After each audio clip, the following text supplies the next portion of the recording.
नमस्कार मंडळी, मी आज तुम्हाला छान छान ठिकाणे दाखवणार आहे। त्यासाठी तुम्ही माझ्या सोबत राहा। आमच्या गावातील पावसाळी ट्रिप गेली होती आणि मी सुद्धा त्यामध्ये सहभागी झाले होते। त्यावेळेस मी त्या भागातील काही क्षण टिपण्यात आले आहेत, जेणेकरून त्या भागाची तुम्हाला सर्व माहिती मिळावी। पहिलं ठिकाण म्हटलं तर पालघर मनोर दुर्वेश लक्ष्मीनारायण मंदिर। खूप सुंदर असं हे ठिकाण आहे, भरपूर असा मोठा परिसर आहे आणि तुम्हाला ह्या व्हिडिओमध्ये सर्व काही बघायला मिळेल।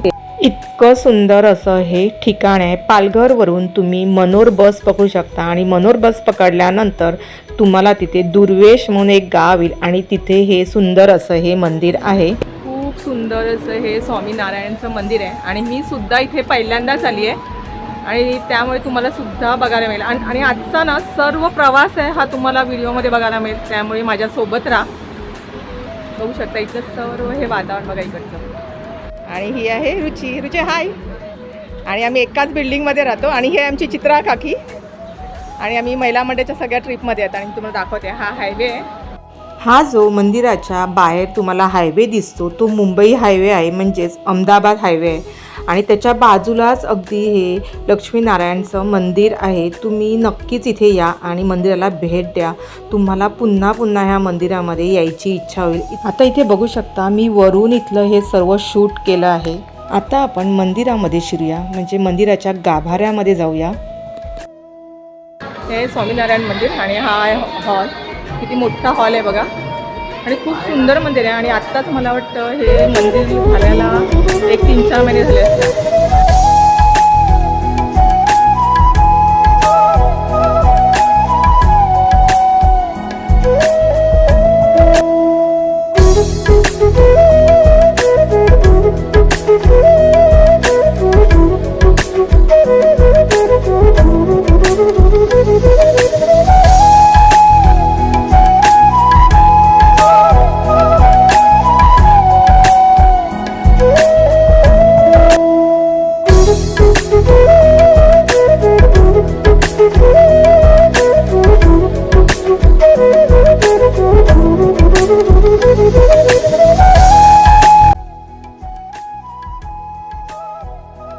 आता इथे ना बाजूला मूर्ती आहे आणि शांती श्रद्धा असावी म्हणून गुरु परंपरा म्हणून शांती मिळावी म्हणून इथे पाणी घातलं जातं।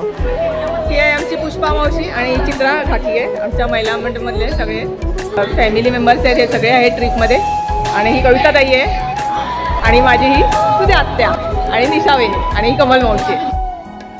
आज भरपूर जणी आहेत पण मी जेवढे आहेत त्यांना मी ओळख करून देते, सगळ्यांनाच ओळख करून देत नाही। पुष्पा मावशीचं कॅटर्स आहे अन्नपूर्णा म्हणून आणि बरेच जण पुष्पा मावशीचं माहिती असेल, अन्नपूर्णा कॅटर्स आहे आणि किती हजाराच्या वरती तिचं जवळजवळ लग्नाच्या ऑर्डर्स वगैरे घेतात। आणि जर का कोणाला ऑर्डर घ्यायची असेल तर नक्कीच मी ते तुम्हाला मोबाईलवर नंबर देते, तिला कॉन्टॅक्ट करू शकता।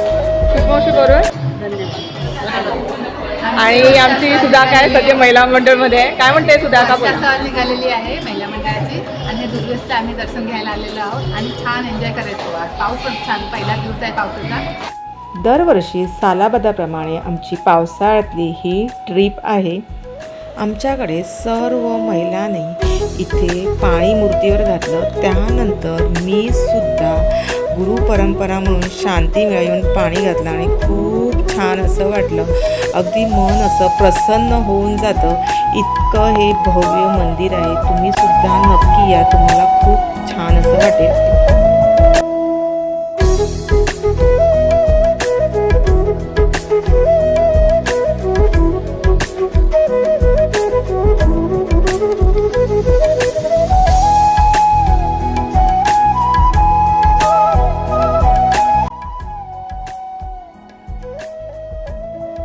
आणि स्वच्छता बघू शकता, इतकं स्वच्छता आहे ना, पूर्ण क्लीन आहे। हॉल बघू शकता तुम्ही, हॉलमध्ये पण तेवढं क्लीन आहे, साफसफाई केली आणि तेवढे सिक्युरिटी गार्ड सुद्धा इकडे आहेत बरेच जण।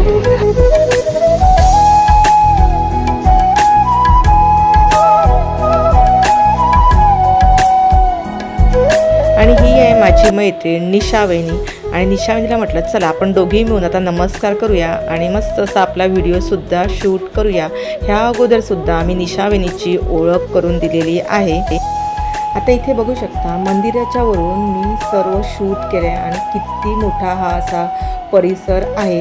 आता इथे ना सर्व मंदिराची माहिती जाणून घेऊया. इथे आपले गुरुजी आहेत, त्याचप्रमाणे निलमताई सुद्धा आहे आणि निलमताई ज्यावेळेस ओपनिंग होतं त्यावेळेस इथे आली होती, तर ती आपल्याला थोडीशी माहिती देणार आहे.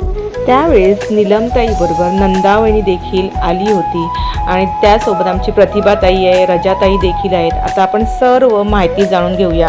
सर्वप्रथम आपण गुरुजींची ऐकूया. गुरुजी सांगा ना, इथलं थोडीशी माहिती द्या. मंदिर है VAPS स्टूडेंट संस्था से है और दादर में हमारा मेन मंदिर है, दादर ईस्ट में। वहाँ से ये संस्था का ये मंदिर है। और दिल्ली में हमारा अक्षरधाम है, गांधीनगर में हमारा अक्षरधाम है और यहाँ पर ये मंदिर बना है। भक्तों के खूब भाव है और सभी भक्त आके यहाँ शांति का अनुभव करते हैं। ये सभी भक्तों का यहाँ अनुभव है। आणि ओपनिंगचं म्हणजे कुठल्या दिवशी ओपनिंग झालं? 24 अप्रैल 24 सप्टेंबर. 2024। त्यावेळेस निलमताई इकडे हजर होती, त्यामुळे आपण निलमताईलाच विचारूया आता आणखीन बाकीचं. 24 एप्रिलला जेव्हा उद्घाटन होतं तेव्हा माझ्यासोबत आमच्या नंदावहिनी आणि मी आम्ही आलो होतो. आपल्या पालघरचे पालकमंत्री गणेश नाईक साहेब यांच्या हस्ते ह्या मंदिराचं ओपनिंग झालं आणि खूप छान त्यांचं त्यावेळेस नियोजन एकदम सुंदर होतं. ते त्यांनी जो भंडारा प्रसाद जो ठेवला होता तोही अतिशय सुंदर होता आणि त्याचंही नियोजन अतिशय सुंदर होतं. म्हणजे जेंट्स जे होते पुरुष त्यांच्यासाठी वेगळे त्यांनी दालन केलं होतं आणि महिलांसाठी वेगळं दालन केलं होतं आणि तो जो प्रसाद होता तो अतिशय सुंदर असा त्यांनी प्रसाद इथे ठेवला होता.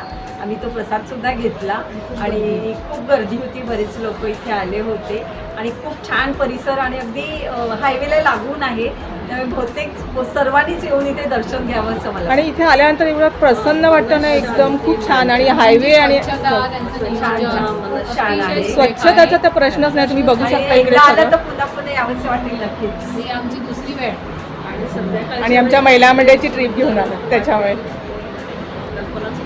संध्याकाळच्या वेळी तर इथे प्रसन्न आणि अतिशय उत्तम हे वातावरण आता मन रमून जाईल.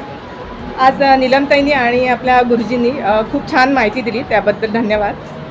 आणि ही माहिती आपल्या यूट्यूबवर मी टाकणार आहे, कारण जेणेकरून आपली सर्व फॅमिली आहेत त्यांना माहिती पडली आणि ते इथे दर्शनाला येऊ शकतात. आता इथे बघू शकता मी एंट्री केल्यानंतर इथून व्हिडिओ शूट केला आहे आणि बघू शकता किती मोठा असा परिसर आहे. त्याचप्रमाणे इथे सर्वजण फोटो देखील काढत होते. म्हणजे फोटो काढण्यासाठी सुद्धा खूप छान अशी ही जागा आहे आणि खरंच सगळ्यांना इथे एन्जॉयसुद्धा करता येईल. इतकं सुंदर हे मंदिर आहे. खूप किती मोठा असा हा परिसर आहे. आणि ज्यावेळेस या मंदिराचं उद्घाटन झालं ना, त्यावेळेस माझा मुलगा होता, त्याचं ढोल पथक होतं आणि ढोल पथक असताना तो मला बोलला, आई एकदा तरी आपण तिथे ह्या मंदिरामध्ये जाऊ. आणि खरंच आज काय योगायोग आला की ह्या मंदिरामध्ये येणं झालं आणि ती सुद्धा आमच्या महिला मंडळाच्या ट्रिपमधूनच मी आली आहे. काय म्हणते बेगा, कसं वाटलं तुला? पहिल्यांदा आली असेल ना तू? कसं वाटलं? छान आहे ना, सुंदर वाटतं आणि आल्यानंतर प्रसन्न वाटलं असेल ना. ही आहे मेघा, आमची फॅमिली मेंबर्स आहेत. आजच्या भागामध्ये मी तुम्हाला स्वामीनारायण मंदिर दाखवलेलं आहे. व्हिडिओ कसा वाटला तो नक्कीच मला कमेंट बॉक्समध्ये कळवा आणि भरपूर मित्रमैत्रीण नातेवाईकांमध्ये शेअर करा, जेणेकरून त्यांना सुद्धा ह्या मंदिराची माहिती मिळेल. त्याचप्रमाणे पुन्हा पुन्हा ह्या मंदिरामध्ये यायची इच्छा देखील होईल. धन्यवाद.